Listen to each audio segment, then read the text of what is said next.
सारा हैरान थी कि उसका पति इस जेल का बॉस बन गया था। डायरेक्टर और बाकी नर्सें भी हैरान थी। कैदियों को अपना जोरदार स्वागत करते देख सारा को थोड़ी अजीब सी शर्मिंदगी महसूस हुई, लेकिन बात सिर्फ कैदियों तक ही सीमित नहीं थी। जेल के गार्ड भी उसकी बहुत इज्जत कर रहे थे। कैप्टन ने सारा को बताया कि डेविड काफी देर से उसका इंतजार कर रहा है। कैदियों को पता था कि वो अपनी पत्नी से मिलने जा रहा है, इसलिए सबने तालियां बजाकर उसे बधाई दी। फिर कैप्टन सारा को बेसमेंट जैसी एक जगह ले गया। ये जगह न तो विजिटर रूम जैसी थी और न ही किसी जेल जैसी। शुरू में सारा थोड़ी डरी हुई थी, लेकिन जैसे ही दरवाजा खुला उसने देखा कि कमरा शानदार सजा हुआ है और सोफे पर एक आदमी बैठा है। वो बड़े आराम से वाइन पी रहा था। वो और कोई नहीं, उसका पति डेविड ही था। अपनी पत्नी से मिलने के लिए उसने अच्छे कपड़े भी पहने थे, लेकिन सारा ने उसे धक्का दे दिया और सीधे पूछा कि क्या वो सच में बिग माउस है। दरअसल कुछ दिन पहले ही मेयर स्मिथ सारा से मिले थे और उन्होंने सारा को बताया था कि डेविड की वजह से जेल में 3 कैदी मारे गए हैं और उसके बाद पूछताछ वाले कमरे में भी एक आदमी की मौत हो गई। अगर वो बिग माउस नहीं है तो भला किसमें इतनी हिम्मत और ताकत है। डेविड ने उसकी तरफ देखा, लेकिन कोई जवाब नहीं दिया। वो इधर उधर देखने लगा, क्योंकि उसे पता था कि जेल का वार्डन माइक के जरिए उनकी बातें सुन रहा है। इसलिए वो सारा को मैदान में ले गया और उसे सब कुछ बता दिया। डेविड ने बताया कि जब मेयर स्मिथ से उसे ड्रग डीलरों की लिस्ट मिली थी, तभी किसी अनजान आदमी ने उस पर हमला कर दिया और वो बेहोश हो गया। उसने हमलावर का चेहरा नहीं देखा था। बाद में जेरी ने उसे जगाया। पहले तो उसे लगा कि हमला जेरी नहीं किया है, लेकिन उसकी बातों से ऐसा नहीं लगा। फिर जब डेविड ने अपनी जेब चेक की तो उसे एक टैरो कार्ड मिला। डेविड ने पहले भी एक साथी कैदी से इस कार्ड के बारे में बात की थी। उस कार्ड के पीछे 5 नाम लिखे थे जो मेयर स्मिथ की दी गई लिस्ट से बिल्कुल अलग थे, लेकिन वो समझ नहीं पा रहा था कि असली ड्रग डीलरों की लिस्ट कौन सी है। जब उसने देखा कि मेयर स्मिथ घबराए हुए उससे मिलने जेल आए हैं, तब उसे यकीन हो गया कि कार्ड वाली लिस्ट ही असली है। सारा ने सब सुनने के बाद पूछा, तो फिर पूछताछ वाले कमरे में वो आदमी कैसे मरा? वो तो सब लोगों की आंखों के सामने मारा गया था। डेविड ने कहा कि उसे नहीं पता वो कैसे मारा गया। उसे बस इतना पता है कि वो अनजान आदमी टैरो कार्ड से उसे मैसेज भेज रहा है और बता रहा है कि आगे क्या होने वाला है। उसे दूसरा टैरो कार्ड डेथ यानी मौत का मिला था। उसकी पूरी बात सुनने के बाद सारा को यकीन हो गया कि वो बिग माउस नहीं है। असली बिग माउस तो छिपकर ये सब कुछ कंट्रोल कर रहा है। डेविड को अब तक कई टैरो कार्ड मिल चुके हैं और सबसे ताजा कार्ड जजमेंट का था। इसका मतलब है कि उसे प्रोफेसर जॉन की मौत का सच पता लगाना है ताकि कातिल को सजा मिल सके। सारा बहुत डर गई और उसने डेविड को समझाया कि वो ये खतरनाक काम छोड़कर कोर्ट में जाकर सब सच बता दे। लेकिन डेविड जानता था कि बिग माउस उसका टेस्ट ले रहा है, इसीलिए वो उसे बार बार काम दे रहा है। अगर बिग माउस को लगा कि डेविड उसके किसी काम का नहीं है तो वो जरूर उसे मार देगा। सारा भी ये बात समझ गई, लेकिन वो नहीं चाहती थी कि उसका पति ऐसे ही इस्तेमाल होता रहे। इसलिए डेविड ने तय किया है कि वो भी बिग माउस का इस्तेमाल करेगा और उसका असली चेहरा सबके सामने लाएगा। सारा ने भी तय किया कि वो प्रोफेसर जॉन का पेपर ढूंढने में अपने पति की मदद करेगी। अगर पति पत्नी साथ हो तो कोई भी मुश्किल बड़ी नहीं होती। इसके बाद डेविड खाना खाने के लिए कैंटीन में गया। बाकी कैदी हमेशा की तरह खड़े होकर उसे इज्जत देने लगे। अब डेविड को इन सब चीजों की आदत हो गई थी। वो उस नर्स के पास गया जो अक्सर उसकी पत्नी को परेशान करती थी और उसने उसका पुराना नाम यानी स्ट्राइकर लेकर उसे बुलाया। इसके बाद वो हेड नर्स के पास गया और उसके परिवार की सारी जानकारी सबके सामने रख दी, जैसे कि उसका पति हिट एंड रन के मामले में च्योंगजू जेल में बंद है।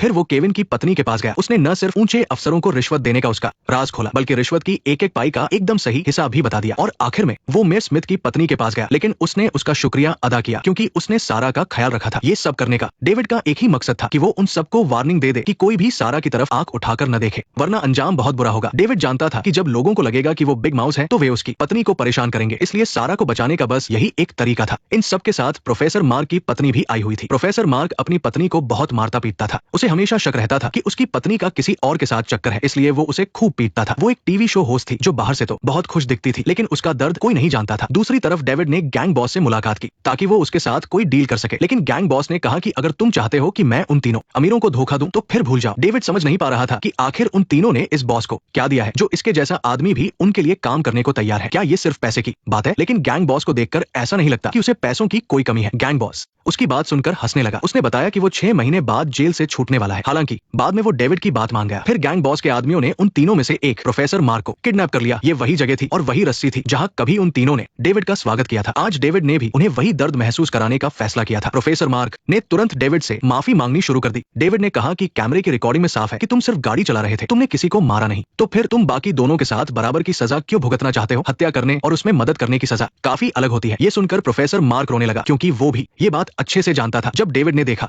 कि वो कुछ भी नहीं बोल रहा है तो उसने उसे उल्टा लटकाने का आदेश दे दिया। उसके भारी वजन को देखते हुए उसे डेविड से भी ज्यादा तकलीफ हो रही थी, लेकिन किसी ने नहीं सोचा था कि वो इतनी जल्दी हार मान लेगा। इसके बावजूद डेविड ने पास जाकर उसके नीचे से कुर्सी हटा दी। बाकी सभी लोग ये देखकर हैरान रह गए। क्या वो सच में इस अमीर आदमी को जान से मार देगा? जल्द ही प्रोफेसर मार्क बेहोश हो गया। फिर डेविड ने उसके चेहरे पर पानी फेंककर उसे होश में लाया। उसने ऐसा सिर्फ इसलिए किया क्योंकि जब इंसान मौत को करीब से देखता है तभी उसे जिंदगी की असली कीमत समझ आती है और तभी वो सच में डरता है। इससे वो कभी धोखा देने की हिम्मत नहीं करेगा। दूसरी तरफ सारा जब घर लौट रही थी तो उसे अचानक एक मरीज के रिश्तेदार का फोन आया। उस औरत ने पूछा कि क्या वो प्रोफेसर जॉन का रिसर्च पेपर ढूंढ रही है। उसने कहा कि उसे पता है वो पेपर कहाँ छिपा है। चूंकि सारा उस मास्टरमाइंड धोखेबाज बिग माउस की पत्नी थी तो उसके पास जरूर बहुत सारा पैसा होगा। पेपर हासिल करने के लिए सारा ने उसे पैसे देने का नाटक किया। हेलो आंटी, क्या आपको मेरी आवाज आ रही है? इस अचानक हुए हादसे से सारा सन्न रह गई। साफ था कि किसी ने उसे छत से धक्का दिया था। ये एक मर्डर था। जल्द ही पुलिस वहां पहुंच गई और मामले की जांच शुरू कर दी। लेकिन मरने से पहले उस औरत ने एक बहुत बड़ा सुराग छोड़ा था, एक क्रॉस। और हॉस्पिटल के डायरेक्टर का नेकलेस भी क्रॉस के डिजाइन का था। सारा ने बिना कुछ सोचे अपनी गाड़ी सीधा अपने कलीग्स की पार्टी की तरफ दौड़ा दी और डायरेक्टर को वॉशरूम में घेर लिया। जैसे ही सारा ने वो क्रॉस नेकलेस देखा, उसकी नजरें उससे हट नहीं रही थी। उसने बिना सोचे नेकलेस छीनने की कोशिश की, क्योंकि उसी पेपर के चक्कर में न सिर्फ उसके पति को जेल हुई थी, बल्कि उस पर बिग माउस होने का झूठा इल्जाम भी लगा था। उसने डायरेक्टर को बताया कि अस्पताल में अभी एक मौत हुई है। एक मरीज के रिश्तेदार को किसी ने छत से धक्का दे दिया है और मरने से पहले उसने सारा को फोन करके बताया था कि प्रोफेसर जॉन का पेपर क्रॉस वाले नेकलेस में छिपा है। तब जाकर डायरेक्टर को समझ आया कि वो अचानक नेकलेस क्यों छीनना चाहती थी। इसलिए उसने अपना नेकलेस उतारकर सारा को दे दिया। सारा ने उसे बहुत चेक किया, लेकिन उसमें कुछ नहीं मिला। तब होश में आते ही उसने नेकलेस वापस कर दिया और डायरेक्टर से माफी मांगी। उसने कहा कि वो अपने पति को बेगुनाह साबित करने की कोशिश में इतनी पागल हो चुकी है कि क्रॉस नेकलेस पहनने वाले हर इंसान पर उसे शक हो रहा है। लेकिन अगर ध्यान से सोचा जाए तो उस औरत ने ये नहीं कहा था कि पेपर डायरेक्टर के पास ही है। गुस्से में डायरेक्टर वहां से चला गया, लेकिन उन दोनों में से किसी ने ये नहीं देखा कि वॉशरूम के एक केबिन में कोई खड़ा था। वो साफ तौर पर एक औरत थी और ये कोई और नहीं बल्कि प्रोफेसर मार्क की पत्नी थी। उसने भी गले में एक क्रॉस नेकलेस पहना हुआ था। ये साफ था कि ये नेकलेस थोड़ा बड़ा है और इसमें मेमोरी कार्ड जैसी कोई चीज आराम से छिपाई जा सकती है। और सच में ऐसा ही था। उसके नेकलेस में एक मेमोरी कार्ड छिपा हुआ था। उसका पति उसे हमेशा पीटता रहता था और जब वो अपनी जिंदगी के सबसे बुरे दौर से गुजर रही थी, तब प्रोफेसर जॉन ने हमेशा उसकी मदद की थी, क्योंकि दोनों एक ही हाई सोसाइटी का हिस्सा थे। इसलिए वे एक दूसरे को अच्छी तरह जानते थे। इसके बाद उन दोनों को एक दूसरे से प्यार हो गया और ये नेकलेस प्रोफेसर जॉन ने ही उसे गिफ्ट किया था। किसने सोचा था कि उसी नेकलेस में वो रिसर्च पेपर छिपा होगा। उधर उन तीनों अमीर कैदियों को जमानत मिल गई थी, लेकिन प्रोफेसर मार्क अभी भी डेविड की उस धमकी से डरा हुआ था। तभी जेल का वार्डन वहां आया उन्हें विदा करने के लिए। ये सुनकर तीनों बहुत खुश हो गए, लेकिन उन्होंने ये नहीं देखा कि बगल में खड़े कैप्टन का चेहरा अचानक बदल गया था। उन तीनों अमीरों को विदा करने के लिए सिर्फ जेल वार्डन ही नहीं बल्कि डेविड भी आया था। दोनों गुड जेल के बड़े हॉल में एक बार फिर आमने सामने थे। सारे कैदियों ने तुरंत अपनी कुर्सियां लगा ली और तमाशा देखने के लिए बैठ गए। डेविड ने कहा कि सूट पहनने के बाद वो तीनों बिल्कुल भी कैदी नहीं लग रहे थे। किसी ने नहीं सोचा था कि उन दोनों को इस बात की भनक लग जाएगी। प्रोफेसर मार्क ने बचने की कोशिश की, लेकिन अब कोई फायदा नहीं था। तभी वहां गैंग बॉस आ गया। डेविड के पीछे खड़े सारे कैदी तुरंत वहां से भाग गए और सिर्फ जेरी वहां अकेला रह गया। और